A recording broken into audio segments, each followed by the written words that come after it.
Punjabi radio USA ਸੁਣ ਰਹੇ ਸਾਰੇ ਹੀ ਸਰੋਤਿਆਂ ਨੂੰ ਮੇਰੇ ਜਗਮੋਹਨ ਸਿੰਘ ਵੱਲੋਂ ਪਿਆਰ ਭਰੀ ਸਤਿ ਸ਼੍ਰੀ ਅਕਾਲ।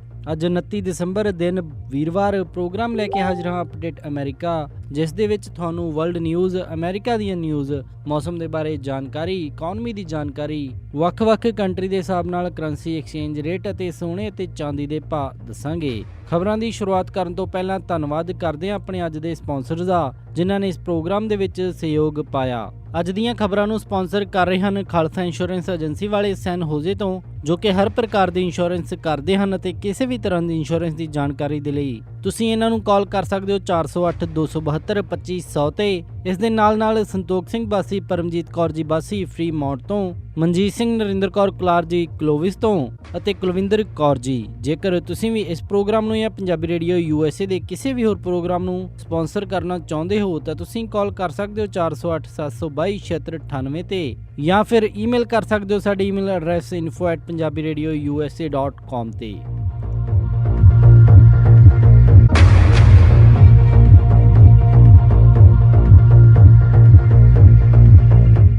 ਪਹਿਲਾਂ ਚੋਣਵੀਆਂ ਖਬਰਾਂ। ਨਿਊਯਾਰਕ ਪੁਲਿਸ ਡਿਪਾਰਟਮੈਂਟ ਨੇ ਸਿੱਖ ਪੁਲਿਸ ਅਫਸਰਜ਼ ਨੂੰ ਡਿਊਟੀ ਦੇ ਸਮੇਂ ਪੱਗ ਬੰਨ੍ਹਣ ਅਤੇ ਦਾੜ੍ਹੀ ਰੱਖਣ ਦੀ ਇਜਾਜ਼ਤ ਦਿੱਤੀ। ਨੇਟਿਵ ਅਮਰੀਕਨਜ਼ ਨੂੰ ਡਰ ਹੈ ਕਿ ਰਾਸ਼ਟਰਪਤੀ ਬਰਾਕ ਓਬਾਮਾ ਦੁਆਰਾ ਨੈਸ਼ਨਲ ਮੋਨੂਮੈਂਟ ਬਣਾਏ ਗਏ ਲੈਂਡ ਨੂੰ ਡੋਨਾਲਡ ਟਰੰਪ ਵਾਪਸ ਨਾ ਕਰ ਦੇਣ। ਡੋਨਾਲਡ ਟਰੰਪ ਨੇ ਹੈਕਿੰਗ ਨੂੰ ਡਿਸਮਿਸ ਕਰਦੇ ਹੋਏ ਇੰਟੈਲੀਜੈਂਸ ਬਰੀਫਿੰਗ ਦੇ ਲਈ ਹਾਂ ਕਰ ਦਿੱਤੀ। ਓਬਾਮਾ ਦੇ ਖਿਲਾਫ ਨਸਲੀ ਟਿੱਪਣੀ ਕਰਨ ਵਾਲੇ ਡੋਨਾਲਡ ਟਰੰਪ ਦੇ ਅਲਾਈ ਨੂੰ ਨੌਕਰੀ ਤੋਂ ਕੱਢਿਆ ਗਿਆ। ਮੈਰੀਜੁਆਨਾ ਬੈਨ ਨੂੰ ਲੈ ਕੇ ਮੈਕਸੀਕੋ ਦੇ ਵਿੱਚ ਘਮਾਸਾਨ ਜਾਰੀ ਅਤੇ ਸੈਨ ਹੋਜ਼ੇ ਡਿਸਟ੍ਰਿਕਟ 8 ਦੇ ਰੀਕਾਊਂਟ ਦੇ ਵਿੱਚ ਸਾਹਮਣੇ ਆਈਆਂ ਸੈਂਟਾ ਕਲਾਰਾ ਕਾਉਂਟੀ ਇਲੈਕਸ਼ਨਜ਼ ਦੀਆਂ ਗਲਤੀਆਂ। ਹੁਣ ਖਬਰਾਂ ਵਿਸਤਾਰ ਦੇ ਨਾਲ।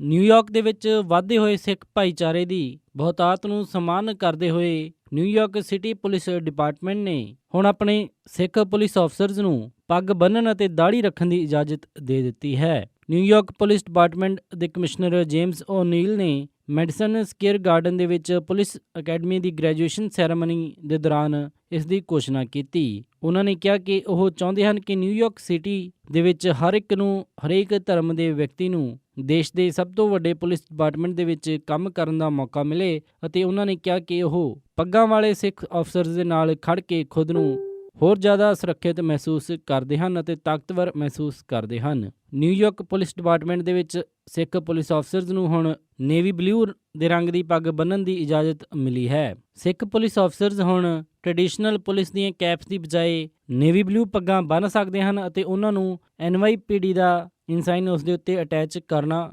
ਹੋਵੇਗਾ। ਇਸ ਦੇ ਨਾਲ ਉਹਨਾਂ ਨੂੰ ਅੱਧੀ ਇੰਚ ਤੱਕ ਦਾੜ੍ਹੀ ਰੱਖਣ ਦੀ ਇਜਾਜ਼ਤ ਵੀ ਦਿੱਤੀ ਗਈ ਹੈ। ਇਸ ਤੋਂ ਪਹਿਲਾਂ ਸਿੱਖ ਪੁਲਿਸ ਅਫਸਰਜ਼ ਨੇ ਜੇਕਰ ਪੱਗ ਬੰਨ੍ਹਣੀ ਹੋਵੇ ਤਾਂ ਉਹ ਸਿਰਫ ਕੈਪ ਦੇ ਹੇਠਾਂ ਦੀ ਹੀ ਪੱਗ ਬੰਨ੍ਹ ਸਕਦਾ ਸੀ ਤੇ ਉਸ ਦੇ ਉੱਤੇ ਪੁਲਿਸ ਕੈਪ ਪਾਉਣੀ ਲਾਜ਼ਮੀ ਹੁੰਦੀ ਸੀ, ਅਤੇ ਦਾੜ੍ਹੀ ਰੱਖਣ ਦੀ ਮਨਾਹੀ ਡਿਪਾਰਟਮੈਂਟ ਦੇ ਵਿੱਚ ਕੀਤੀ ਗਈ ਸੀ ਕਿਉਂਕਿ ਉਹ ਗੈਸ ਮਾਸਕ ਪਾਉਂਦੇ ਸਮੇਂ ਅੜਚਨ ਪੈਦਾ ਕਰਦੀ ਸੀ। ਓ'ਨੀਲ ਨੇ ਇਹ ਘੋਸ਼ਣਾ ਕਰਦੇ ਹੋਏ ਕਿਹਾ ਕਿ ਪਾਲਿਸੀਜ਼ ਲਿਆਂਦੇ ਗਏ ਬਦਲਾਵ ਤੋਂ ਬਾਅਦ ਹੋ ਸਕਦਾ ਹੈ ਕਿ ਹੋਰ ਜ਼ਿਆਦਾ ਸਿੱਖ ਭਾਈਚਾਰੇ ਦੇ ਲੋਕ ਪੁਲਿਸ ਡਿਪਾਰਟਮੈਂਟ ਜੁਆਇਨ ਕਰਨ। ਉਹਨਾਂ ਨੇ ਇਹ ਵੀ ਦੱਸਿਆ ਕਿ ਇਸ ਸਮੇਂ ਡਿਪਾਰਟਮੈਂਟ ਦੇ ਵਿੱਚ 160 ਸਿੱਖ ਪੁਲਿਸ ਅਫਸਰ ਹਨ ਜੋ ਕਿ ਡਿਪਾਰਟਮੈਂਟ ਦੇ ਵਿੱਚ ਸੇਵਾ ਨਿਭਾ ਰਹੇ ਹਨ। NYPD ਤੋਂ ਬਾਅਦ ਦੇ ਵਿੱਚ ਦੇਸ਼ ਭਰ ਦੇ ਵਿੱਚ ਹੋਰ ਕਈ ਲਾਅ ਇਨਫੋਰਸਮੈਂਟ ਏਜੰਸੀਜ਼ ਨੂੰ ਹੁਣ ਸਿੱਖ ਅਫਸਰਜ਼ ਦੇ ਲਈ ਪੱਗ ਬੰਨ੍ਹਣ ਅਤੇ ਦਾੜ੍ਹੀ ਰੱਖਣ ਦੇ ਨਿਯਮਾਂ ਦੇ ਵਿੱਚ ਖੁੱਲ੍ਹ ਦਿੱਤੇ ਜਾਣ ਦੇ ਸੰਕੇਤ ਮਿਲ ਰਹੇ ਹਨ। ਨੇਟਿਵ ਅਮਰੀਕਨਜ਼ ਕਈ ਚਿਰ ਤੋਂ ਉਹਨਾਂ ਦੀਆਂ ਟਰਾਈਬਸ ਦੀ ਲੋਕੇਸ਼ਨ ਦੇ ਉੱਤੇ ਫੈਡਰਲ ਲੈਂਡ ਡਿਸੀਜਨ ਨੂੰ ਲੈ ਕੇ ਇੰਤਜ਼ਾਰ ਕਰ ਰਹੇ ਸਨ ਅਤੇ ਫੈਡਰਲ ਗੌਰਮੈਂਟ ਦੀ ਪਾਰਟਿਸਪੇਸ਼ਨ ਤੋਂ ਕਾਫੀ ਨਿਰਾਸ਼ ਨਜ਼ਰ ਆ ਰਹੇ ਸਨ। ਪਰ ਰਾਸ਼ਟਰਪਤੀ ਬਰਾਕ ਓਬਾਮਾ ਦੇ ਲਏ ਗਏ ਫੈਸਲੇ ਤੋਂ ਬਾਅਦ, ਜਿਸ ਦੇ ਵਿੱਚ ਉਹਨਾਂ ਨੇ ਨਵੇਂ ਨੈਸ਼ਨਲ ਮੋਨੂਮੈਂਟ ਯੂਟਾ ਅਤੇ ਨਿਵਾਡਾ ਦੇ ਵਿੱਚ ਰੱਖੇ, ਇਸ ਦੇ ਨਾਲ ਨੇਟਿਵ ਅਮਰੀਕਨਜ਼ ਨੇ ਇਹ ਜਿੱਤੀ ਸੀ। ਪਰ ਪ੍ਰੈਜ਼ੀਡੈਂਟ ਇਲੈਕਟ ਡੋਨਾਲਡ ਟਰੰਪ ਜਨਵਰੀ ਦੇ ਵਿੱਚ ਆਫਿਸ ਸੰਭਾਲਣਗੇ ਅਤੇ ਉਹਨਾਂ ਨੂੰ ਹੁਣ ਖਤਰਾ ਹੈ ਕਿ ਰਾਸ਼ਟਰਪਤੀ ਬਣਨ ਤੋਂ ਬਾਅਦ ਦੇ ਵਿੱਚ ਡੋਨਾਲਡ ਟਰੰਪ ਓਬਾਮਾ ਦੇ ਦੁਆਰਾ ਕੀਤੇ ਗਏ ਫੈਸਲਿਆਂ ਨੂੰ ਰੋਲ ਬੈਕ ਨਾ ਕਰ ਦੇਣ ਅਤੇ ਜੋ ਨੈਸ਼ਨਲ ਮੋਨੂਮੈਂਟ ਦੇ ਵਿੱਚ ਉਹਨਾਂ ਟਰਾਈਬਸ ਦੀ ਜਗ੍ਹਾ ਆਈ ਹੈ ਉਹਨਾਂ ਨੂੰ ਖਤਮ ਨਾ ਕਰ ਦਿੱਤਾ ਜਾਵੇ। ਫੈਡਰਲ ਆਫੀਸ਼ੀਅਲ ਹੁਣ local government officials, business honours ਅਤੇ ਪ੍ਰਾਈਵੇਟ ਲੈਂਡ ਓਨਰਸ ਦੇ ਨਾਲ ਮਿਲ ਕੇ ਰਿਕਮੈਂਡੇਸ਼ਨ ਲੈ ਕੇ ਉਸ ਲੈਂਡ ਦੇ ਬਾਰੇ ਇੱਕ ਮੀਟਿੰਗ ਰੱਖਣਗੇ। ਰਾਸ਼ਟਰਪਤੀ ਬਰਾਕ ਓਬਾਮਾ ਨੇ ਇਨਵਾਇਰਮੈਂਟਲ ਪਾਲਿਸੀ ਦੇ ਤਹਿਤ ਕਈ ਜਗ੍ਹਾ ਨੈਸ਼ਨਲ ਮੋਨੂਮੈਂਟ ਬਣਾ ਕੇ ਕਈ ਏਕੜ ਲੈਂਡ ਬਚਾਈ ਹੈ। ਹਾਲਾਂਕਿ ਇਸ ਤੋਂ ਪਹਿਲਾਂ ਯੂਟਾ ਦੇ ਵਿੱਚ ਕਈ ਇਲੈਕਟਿਡ ਸਟੇਟ ਆਫੀਸ਼ੀਅਲਸ ਨੇ ਰਾਸ਼ਟਰਪਤੀ ਬਰਾਕ ਓਬਾਮਾ ਦੇ ਇਸ ਫੈਸਲੇ ਦਾ ਵਿਰੋਧ ਕਰਦੇ ਹੋਏ ਕਿਹਾ ਸੀ ਕਿ ਰਾਸ਼ਟਰਪਤੀ ਬਰਾਕ ਓਬਾਮਾ ਦੇ ਪ੍ਰਸ਼ਾਸਨ ਨੇ ਯੂਟਾ ਦੇ ਨਿਵਾਸੀਆਂ ਦੀ ਇੱਛਾਵਾਂ ਦੇ ਵਿਰੁੱਧ ਕੰਮ ਕੀਤਾ ਹੈ।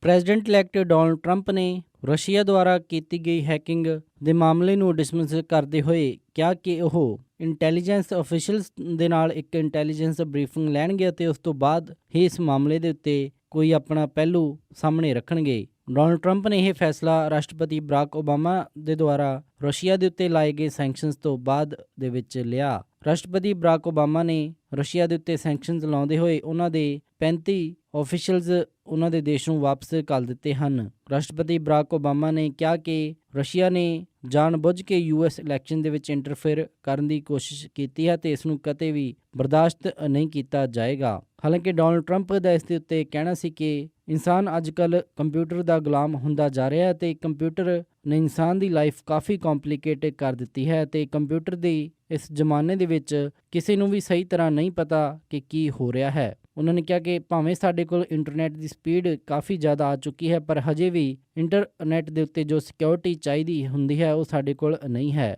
ਹਾਲਾਂਕਿ ਇਸ ਫੈਸਲੇ ਦਾ ਹਾਊਸ ਸਪੀਕਰ ਪੌਲ ਰਿਆਨ ਨੇ ਫੈਸਲਾ ਕੀਤਾ ਹੈ ਪਰ ਉਹਨਾਂ ਨੇ ਇਹ ਵੀ ਕਿਹਾ ਕਿ ਇਹ ਫੈਸਲਾ ਕਾਫੀ ਚਿਰ ਪਹਿਲਾਂ ਹੀ ਆ ਜਾਣਾ ਚਾਹੀਦਾ ਸੀ ਅਤੇ ਉਹਨਾਂ ਨੇ ਕਿਹਾ ਕਿ ਰਾਸ਼ਟਰਪਤੀ ਬਰਾਕ ਓਬਾਮਾ ਰਸ਼ੀਆ ਪਾਲਿਸੀ ਦੇ ਉੱਤੇ 8 ਸਾਲ ਕੁਝ ਨਹੀਂ ਕਰ ਪਾਏ। ਉਹਨਾਂ ਨੇ ਕਿਹਾ ਕਿ ਰਸ਼ੀਆ ਅਮਰੀਕਾ ਦੇ ਹਿੱਤ ਨਹੀਂ ਦੇਖਦਾ ਤੇ ਹਮੇਸ਼ਾ ਹੀ ਉਸਦੇ ਨੁਕਸਾਨ ਦੇ ਲਈ ਕੰਮ ਕਰਦਾ ਹੈ। ਐਰੀਜ਼ੋਨਾ ਤੋਂ ਸੈਨੇਟਰ ਜੌਨ ਮੈਕਕੇਨ ਨੇ ਵੀ ਕਿਹਾ ਹੈ ਕਿ ਜੋ ਸੈਂਕਸ਼ਨਜ਼ ਰਾਸ਼ਟਰਪਤੀ ਬਰਾਕ ਓਬਾਮਾ ਨੇ ਲਾਏ ਹਨ ਉਹ ਕਾਫੀ ਨਹੀਂ ਹਨ ਅਤੇ ਕਾਂਗਰਸ ਇਸ ਤੋਂ ਵੀ ਜ਼ਿਆਦਾ ਸਖਤ ਸੈਂਕਸ਼ਨਜ਼ ਰਸ਼ੀਆ ਦੇ ਉੱਤੇ ਲਾਏਗੀ। ਹਾਲਾਂਕਿ ਡੋਨਾਲਡ ਟਰੰਪ ਦੇ ਐਡਵਾਈਜ਼ਰਸ ਅਤੇ ਉਸਦੇ ਕੈਂਪੇਨ ਆਫੀਸ਼ੀਅਲਸ ਇਹ ਨਹੀਂ ਮੰਨਦੇ ਕਿ ਹੈਕਿੰਗ ਦੇ ਵਿੱਚ ਰਸ਼ੀਆ ਦਾ ਕੋਈ ਹੱਥ ਹੈ। ਡੋਨਾਲਡ ਟਰੰਪ ਦੇ ਅਲਾਈ ਕਾਰਲ ਪੈਲਾਡਾਈਨੋ ਜਿਨ੍ਹਾਂ ਨੇ ਕਿ ਪਿਛਲੇ ਮਹੀਨੇ ਰਾਸ਼ਟਰਪਤੀ ਬਰਾਕ ਓਬਾਮਾ ਦੇ ਉੱਤੇ ਨਸਲੀ ਟਿੱਪਣੀ ਕੀਤੀ ਸੀ ਉਹਨਾਂ ਨੂੰ ਬਫਲੋ ਸਕੂਲ ਬੋਰਡ ਐਡਮਿਨਿਸਟ੍ਰੇਸ਼ਨ ਦੇ ਵਿੱਚੋਂ ਬਾਹਰ ਕੱਢ ਦਿੱਤਾ ਗਿਆ ਹੈ। ਕੰਟਰੋਵਰਸ਼ੀਅਲ ਬਿਜ਼ਨਸਮੈਨ ਕਾਰਲ ਪੈਲਾਡਾਈਨੋ ਨੂੰ 24 ਘੰਟੇ ਆਪਣਾ ਅਸਤੀਫਾ ਸੌਂਪਣ ਦੇ ਲਈ ਦਿੱਤੇ ਗਏ ਹਨ ਅਤੇ 6 ਦੇ ਮੁਕਾਬਲੇ 2 ਵੋਟਾਂ ਦੇ ਨਾਲ ਉਹਨਾਂ ਨੂੰ ਬਫਲੋ ਸਕੂਲ ਬੋਰਡ ਦੇ ਵਿੱਚੋਂ ਬਾਹਰ ਕਰ ਦਿੱਤਾ ਗਿਆ। ਉਹਨਾਂ ਨੇ ਰਾਸ਼ਟਰਪਤੀ ਬਰਾਕ ਓਬਾਮਾ ਅਤੇ ਫਸਟ ਲੇਡੀ ਮਿਸ਼ੇਲ ਓਬਾਮਾ ਦੇ ਉੱਤੇ ਨਸਲ ਭੇਦ ਦੀਆਂ ਟਿੱਪਣੀਆਂ ਕੀਤੀਆਂ ਸਨ। ਹਾਲਾਂਕਿ ਕਾਰਲ ਪੈਲਾਡਾਈਨੋ ਨੇ ਇਸ ਦੇ ਉੱਤੇ ਮਾਫੀ ਮੰਗੀ ਅਤੇ ਉਸਨੇ ਕਿਹਾ ਕਿ ਗਲਤੀ ਦੇ ਨਾਲ ਉਸਨੇ ਇਹ ਸ਼ਬਦਾਵਲੀ ਵਰਤੀ ਅਤੇ ਉਹ ਮਾਈਨੋਰਿਟੀ ਕਮਿਊਨਿਟੀ ਨੂੰ ਕਿਸੇ ਵੀ ਤਰ੍ਹਾਂ ਦੀ ਕੋਈ ਠੇਸ ਪਹੁੰਚਾਉਣਾ ਨਹੀਂ ਚਾਹੁੰਦੇ ਸਨ ਪਰ ਸਕੂਲ ਬੋਰਡ ਦੇ ਵਿੱਚ ਉਹਨਾਂ ਦੀ ਇਹ ਮਾਫੀ ਮਨਜ਼ੂਰ ਨਹੀਂ ਕੀਤੀ ਗਈ। US ਦੀਆਂ ਕਈ ਸਟੇਟਸ ਦੇ ਵਿੱਚ ਮੈਰੀਜੁਆਨਾ ਲੀਗਲ ਹੋਣ ਤੋਂ ਬਾਅਦ ਦੇ ਵਿੱਚ ਮੈਕਸੀਕੋ ਦੇ ਵਿੱਚ ਮੈਰੀਜੁਆਨਾ ਦੇ ਕਰਕੇ ਗੈਂਗ ਵਾਰ ਕਾਫੀ ਵੱਧਦੀ ਜਾ ਰਹੀ ਹੈ ਤੇ ਪਿਛਲੇ ਕੁਝ ਸਾਲਾਂ ਦੇ ਵਿੱਚ ਕਈ ਹਜ਼ਾਰ ਮੌਤਾਂ ਡਰੱਗਸ ਦੇ ਕਾਰਨ ਮੈਕਸੀਕੋ ਦੇ ਵਿੱਚ ਹੋਈਆਂ ਹਨ। ਕੈਲੀਫੋਰਨੀਆ ਨੇ ਵੀ ਨਵੰਬਰ ਦੇ ਵਿੱਚ ਮੈਰੀਜੁਆਨਾ ਨੂੰ ਲੀਗਲਾਈਜ਼ ਕਰ ਦਿੱਤਾ ਅਤੇ US ਮੈਕਸੀਕੋ ਬਾਰਡਰ ਦੇ ਉੱਤੇ ਮੈਰੀਜੁਆਨਾ ਲੀਗਲ ਕਰਨ ਵਾਲੀ ਪਹਿਲੀ ਸਟੇਟ ਬਣੀ। ਇਸ ਤੋਂ ਪਹਿਲਾਂ ਮੈਕਸੀਕੋ ਦੀ ਸੈਨੇਟ ਨੇ ਇੱਕ ਲਿਮਟਿਡ ਮੈਡੀਕਲ ਮੈਰੀਜੁਆਨਾ ਬਿੱਲ ਪਾਸ ਕੀਤਾ ਸੀ ਪਰ ਉਸ ਨੂੰ ਵੀ ਹਜੇ ਲੋਅਰ ਹਾਊਸ ਅਤੇ ਕਈ ਕ੍ਰਿਟਿਕਸ ਦਾ ਸਾਹਮਣਾ ਕਰਨਾ ਪਿਆ। ਮੈਕਸੀਕੋ ਦੇ ਵਿੱਚ ਮੈਰੀਜੁਆਨਾ ਰਿਫਾਰਮਸ ਨੂੰ ਲੈ ਕੇ ਲਗਾਤਾਰ ਗੱਲਬਾਤ ਚੱਲ ਰਹੀ ਹੈ ਕਿਉਂਕਿ ਮੈਰੀਜੁਆਨਾ ਦੇ ਕਰਕੇ ਗੈਂਗ ਵਾਇਲੈਂਸ ਕਾਫੀ ਜ਼ਿਆਦਾ ਵੱਧ ਚੁੱਕਿਆ ਹੈ ਅਤੇ 2016 ਦੇ ਵਿੱਚ 1 lakh gang related death drugs ਦੇ ਕਾਰਨ ਮੈਕਸੀਕੋ ਦੇ ਵਿੱਚ ਸਾਹਮਣੇ ਆਈਆਂ ਹਨ। ਸੈਨ ਹੋਜ਼ੇ ਡਿਸਟ੍ਰਿਕਟ 8 ਦੇ ਵਿੱਚ ਸਿਟੀ ਕਾਉਂਸਲ ਦੁਆਰਾ ਜਿਮੀ ਨੋਇਨ ਦੀ ਰਿਕੁਐਸਟ ਦੇ ਉੱਤੇ ਵੋਟਾਂ ਰੀਕਾਊਂਟ ਕੀਤੀਆਂ ਗਈਆਂ ਅਤੇ ਇਸ ਦੇ ਵਿੱਚ ਸਾਹਮਣੇ ਆਇਆ ਕਿ ਕਾਊਂਟਿੰਗ ਆਫੀਸ਼ੀਅਲਸ ਨੇ ਕਾਊਂਟਿੰਗ ਕਰਦੇ ਹੋਏ ਇੱਕ ਗਲਤੀ ਕੀਤੀ ਸੀ ਜਿਸ ਦੇ ਕਾਰਨ 31 ਵੋਟਾਂ ਜੋ ਕਿ ਡਿਸਕੁਆਲੀਫਾਈ ਹੋਣੀਆਂ ਚਾਹੀਦੀਆਂ ਸਨ ਉਹਨਾਂ ਨੂੰ ਕਾਊਂਟ ਕਰ ਲਿਆ ਗਿਆ ਸੀ। ਰਜਿਸਟਰਾਰਸ ਆਫ ਵੋਟਰਸ ਡਿਪਾਰਟਮੈਂਟ ਨੇ ਗਲਤੀ ਮੰਨਦੇ ਹੋਏ ਇਹਨਾਂ ਵੋਟਾਂ ਨੂੰ ਰੱਦ ਕਰ ਦਿੱਤਾ ਹੈ ਪਰ ਇਸ ਦੇ ਨਾਲ ਵੀ ਫੈਸਲੇ ਦੇ ਉੱਤੇ ਕੋਈ ਫਰਕ ਨਹੀਂ ਪਿਆ। ਨਵੰਬਰ ਦੇ ਵਿੱਚ ਹੋਈ ਇਲੈਕਸ਼ਨ ਦੇ ਵਿੱਚ 68 ਵੋਟਾਂ ਦੇ ਨਾਲ ਸੈਲਵੀਆ ਅਰੀਅਨਸ ਨੇ ਜਿਮੀ ਨੋਇਨ ਨੂੰ ਹਰਾਇਆ ਸੀ ਅਤੇ ਇਸ ਤੋਂ ਬਾਅਦ ਦੇ ਵਿੱਚ ਜਿਮੀ ਨੋਇਨ ਨੇ ਰੀਕਾਊਂਟਿੰਗ ਦੇ ਲਈ ਰਿਕੁਐਸਟ ਪਾਈ ਸੀ। ਪਹਿਲੇ ਰੀਕਾਊਂਟ ਤੋਂ ਬਾਅਦ ਦੇ ਵਿੱਚ ਵੀ ਰਿਜ਼ਲਟ ਸਾਫ਼ ਨਹੀਂ ਹੋਏ ਤਾਂ ਉਸ ਤੋਂ ਬਾਅਦ ਦੇ ਵਿੱਚ ਜਿਮੀ ਨੋਇਨ ਨੇ ਦੂਸਰੀ ਵਾਰ ਰੀਕਾਊਂਟ ਕਰਵਾਇਆ, ਜਿਸ ਦੇ ਵਿੱਚ ਇਹ 31 ਵੋਟਾਂ ਜੋ ਕਿ ਗਲਤੀ ਨਾਲ ਗਿਣੀਆਂ ਗਈਆਂ ਸਨ ਉਹ ਸਾਹਮਣੇ ਆਈਆਂ। ਇਹ ਬੈਲਟਸ ਇਸ ਲਈ ਡਿਸਕੁਆਲੀਫਾਈ ਕੀਤੇ ਗਏ ਕਿਉਂਕਿ ਵੋਟਰਸ ਦੇ ਸਿਗਨੇਚਰ ਜੋ ਕਿ ਇਨਵੈਲਪ ਦੇ ਸਨ ਅਤੇ ਜੋ ਫਾਈਲ ਦੇ ਵਿੱਚ ਸਨ ਉਹ ਮੈਚ ਨਹੀਂ ਕਰ ਰਹੇ ਸਨ। ਇਲੈਕਸ਼ਨ ਆਫੀਸ਼ੀਅਲਸ ਨੇ ਇਸ ਨੂੰ ਇੱਕ ਹਿਊਮਨ ਐਰਰ ਦੱਸਿਆ ਹੈ। ਇਹ ਸਨ ਅੱਜ ਦੀਆਂ ਕੁਝ ਖਾਸ ਖਬਰਾਂ। ਹੁਣ ਵੱਧਦੇ ਹਾਂ ਮੌਸਮ ਦੀ ਜਾਣਕਾਰੀ ਦੇ ਵੱਲ। ਸ਼ੁੱਕਰਵਾਰ ਨੂੰ ਸੈਨ ਹੋਜ਼ੇ ਦੇ ਵਿੱਚ ਹਾਈ ਟੈਂਪਰੇਚਰ ਰਹੇਗਾ 63 ਡਿਗਰੀ ਅਤੇ ਰਾਤ ਨੂੰ ਲੋ ਟੈਂਪਰੇਚਰ 41 ਡਿਗਰੀ। ਸੈਨ ਫਰਾਂਸਿਸਕੋ ਦੇ ਵਿੱਚ 55 ਡਿਗਰੀ ਹਾਈ ਅਤੇ ਰਾਤ ਨੂੰ 45 ਡਿਗਰੀ ਲੋ। ਸੈਕਰਾਮੈਂਟੋ ਦੇ ਵਿੱਚ 57 ਡਿਗਰੀ ਹਾਈ ਅਤੇ ਰਾਤ ਨੂੰ 39 ਡਿਗਰੀ ਲੋ। ਯੂਬਾ ਸਿਟੀ ਦੇ ਵਿੱਚ 57 ਡਿਗਰੀ ਹਾਈ ਅਤੇ ਰਾਤ ਨੂੰ 41 ਡਿਗਰੀ ਲੋ। ਸਟਾਕਟਨ ਦੇ ਵਿੱਚ 60 ਡਿਗਰੀ ਹਾਈ ਅਤੇ ਰਾਤ ਨੂੰ 40 ਡਿਗਰੀ ਲੋ। ਟ੍ਰੇਸੀ ਦੇ ਵਿੱਚ 60 ਡਿਗਰੀ ਹਾਈ ਅਤੇ ਰਾਤ ਨੂੰ 39 ਡਿਗਰੀ ਲੋ। ਮੋਡੈਸਟੋ ਦੇ ਵਿੱਚ 61 ਡਿਗਰੀ ਹਾਈ ਅਤੇ ਰਾਤ ਨੂੰ 41 ਡਿਗਰੀ ਲੋ। ਫਰੈਜ਼ਨੋ ਦੇ ਵਿੱਚ 61 ਡਿਗਰੀ ਹਾਈ ਅਤੇ ਰਾਤ ਨੂੰ 42 ਡਿਗਰੀ ਲੋ। ਬੇਕਰਸਫੀਲਡ ਦੇ ਵਿੱਚ 57 ਡਿਗਰੀ ਹਾਈ ਅਤੇ ਰਾਤ ਨੂੰ 46 ਡਿਗਰੀ ਲੋ ਰਹੇਗਾ। ਲਾਸ ਐਂਜਲਸ ਦੇ ਵਿੱਚ 63 ਡਿਗਰੀ ਹਾਈ ਅਤੇ ਰਾਤ ਨੂੰ 52 ਡਿਗਰੀ ਲੋ। ਇੱਥੇ ਮੀਂਹ ਪੈਣ ਦੀ 80% ਦੀ ਸੰਭਾਵਨਾ ਰਹੇਗੀ। ਟਰਕੀ ਦੇ ਵਿੱਚ 45 ਡਿਗਰੀ ਹਾਈ ਅਤੇ ਰਾਤ ਨੂੰ 23 ਡਿਗਰੀ ਲੋ। ਸਾਊਥ ਲੇਕ ਟਾਹੋ ਦੇ ਵਿੱਚ 48 ਡਿਗਰੀ ਹਾਈ ਅਤੇ ਰਾਤ ਨੂੰ 25 ਡਿਗਰੀ ਲੋ। ਪੋਰਟਲੈਂਡ ਓਰੇਗਨ ਦੇ ਵਿੱਚ 44 ਡਿਗਰੀ ਹਾਈ ਅਤੇ ਰਾਤ ਨੂੰ 29 ਡਿਗਰੀ ਲੋ। ਸੈਟਲ ਦੇ ਵਿੱਚ 42 ਡਿਗਰੀ ਹਾਈ ਅਤੇ ਰਾਤ ਨੂੰ 32 ਡਿਗਰੀ ਲੋ। ਫਲੈਗਸਟਾਫ ਐਰੀਜ਼ੋਨਾ ਦੇ ਵਿੱਚ 47 ਡਿਗਰੀ ਹਾਈ ਅਤੇ ਰਾਤ ਨੂੰ 30 ਡਿਗਰੀ ਲੋ। ਸਾਲਟ ਲੇਕ ਸਿਟੀ ਯੂਟਾ ਦੇ ਵਿੱਚ 33 ਡਿਗਰੀ ਹਾਈ ਅਤੇ ਰਾਤ ਨੂੰ 19 ਡਿਗਰੀ ਲੋ। ਸ਼ਿਕਾਗੋ ਦੇ ਵਿੱਚ 32 ਡਿਗਰੀ ਹਾਈ ਅਤੇ ਰਾਤ ਨੂੰ 29 ਡਿਗਰੀ ਲੋ। ਨਿਊਯਾਰਕ ਦੇ ਵਿੱਚ 43 ਡਿਗਰੀ ਹਾਈ ਅਤੇ ਰਾਤ ਨੂੰ 31 ਡਿਗਰੀ ਲੋ। ਟੋਰਾਂਟੋ ਕੈਨੇਡਾ ਦੇ ਵਿੱਚ 0 ਡਿਗਰੀ ਸੈਲਸੀਅਸ ਹਾਈ ਅਤੇ ਰਾਤ ਨੂੰ -4 ਡਿਗਰੀ ਸੈਲਸੀਅਸ ਲੋ। ਵਿਨੀਪੈਗ ਦੇ ਵਿੱਚ -9 ਡਿਗਰੀ ਸੈਲਸੀਅਸ ਹਾਈ ਅਤੇ ਰਾਤ ਨੂੰ -17 ਡਿਗਰੀ ਸੈਲਸੀਅਸ ਲੋ। ਕੈਲਗਰੀ ਕੈਨੇਡਾ ਦੇ ਵਿੱਚ -2 ਡਿਗਰੀ ਸੈਲਸੀਅਸ ਹਾਈ ਅਤੇ ਰਾਤ ਨੂੰ -8 ਡਿਗਰੀ ਸੈਲਸੀਅਸ ਲੋ ਰਹੇਗਾ। ਵੈਨਕੂਵਰ ਦੇ ਵਿੱਚ 4 ਡਿਗਰੀ ਸੈਲਸੀਅਸ ਹਾਈ ਅਤੇ ਰਾਤ ਨੂੰ 0 ਡਿਗਰੀ ਸੈਲਸੀਅਸ ਲੋ। ਪੰਜਾਬ ਅੰਮ੍ਰਿਤਸਰ ਦੇ ਵਿੱਚ 22 ਡਿਗਰੀ ਸੈਲਸੀਅਸ ਹਾਈ ਅਤੇ ਰਾਤ ਨੂੰ 8 ਡਿਗਰੀ ਸੈਲਸੀਅਸ ਲੋ। ਮੈਲਬਰਨ ਆਸਟ੍ਰੇਲੀਆ ਦੇ ਵਿੱਚ 27 ਡਿਗਰੀ ਸੈਲਸੀਅਸ ਹਾਈ ਅਤੇ ਰਾਤ ਨੂੰ 15 ਡਿਗਰੀ ਸੈਲਸੀਅਸ ਲੋ। ਲੰਡਨ ਦੇ ਵਿੱਚ 6 ਡਿਗਰੀ ਸੈਲਸੀਅਸ ਹਾਈ ਅਤੇ ਰਾਤ ਨੂੰ 4 ਡਿਗਰੀ ਸੈਲਸੀਅਸ ਲੋ। ਬਰਲਿਨ ਦੇ ਵਿੱਚ 4 ਡਿਗਰੀ ਸੈਲਸੀਅਸ ਹਾਈ ਅਤੇ ਰਾਤ ਨੂੰ -2 ਡਿਗਰੀ ਸੈਲਸੀਅਸ ਲੋ। ਅਤੇ ਫਰਾਂਸ ਪੈਰਿਸ ਦੇ ਵਿੱਚ 2 ਡਿਗਰੀ ਸੈਲਸੀਅਸ ਹਾਈ ਅਤੇ ਰਾਤ ਨੂੰ -4 ਡਿਗਰੀ ਸੈਲਸੀਅਸ ਲੋ ਰਹੇਗਾ। ਇਸੀ ਮੌਸਮ ਦੀ ਜਾਣਕਾਰੀ। ਹੁਣ ਵੱਧਦੇ ਹਾਂ ਸਟਾਕ ਮਾਰਕੀਟ ਦੀ ਇਨਫੋਰਮੇਸ਼ਨ ਦੇ ਵੱਲ। ਵੀਰਵਾਰ ਨੂੰ ਕਲੋਜ਼ਿੰਗ ਦੇ ਸਮੇਂ ਡਾਓ ਜੋਨਸ 114 ਅੰਕਾਂ ਦੀ ਗਿਰਾਵਟ ਦੇ ਨਾਲ 19,819.78 ਤੇ ਬੰਦ ਹੋਇਆ। ਨੈਸਡੈਕ 6 ਅੰਕਾਂ ਦੀ ਗਿਰਾਵਟ ਦੇ ਨਾਲ 5432.09 ਤੇ ਬੰਦ ਹੋਇਆ।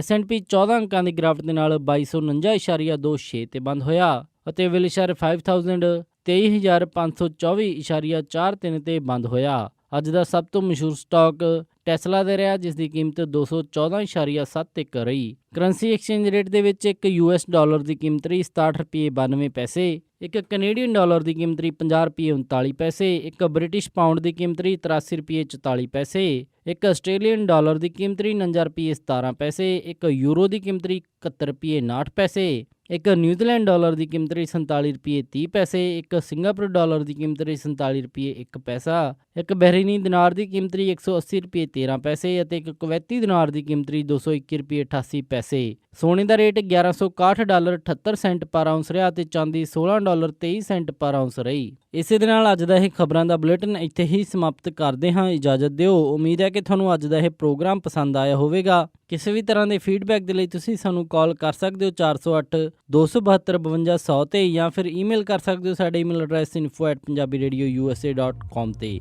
ਇੱਕ ਵਾਰੀ ਫਿਰ ਸਾਰੇ ਸਪਾਂਸਰਸ ਦਾ ਬਹੁਤ ਬਹੁਤ ਧੰਨਵਾਦ। ਮਿਲਦੇ ਹਾਂ ਅਪਡੇਟ ਅਮਰੀਕਾ ਦੇ ਅਗਲੇ ਅੰਕ ਵਿੱਚ। ਤਦ ਤੱਕ ਲਈ ਸਾਰਿਆਂ ਨੂੰ ਪਿਆਰ ਅਤੇ ਸਤਿਕਾਰ ਭਰੀ ਸਤਿ ਸ਼੍ਰੀ ਅਕਾਲ। ਸੁਣਦੇ ਰਹੋ ਪੰਜਾਬੀ ਰੇਡੀਓ USA।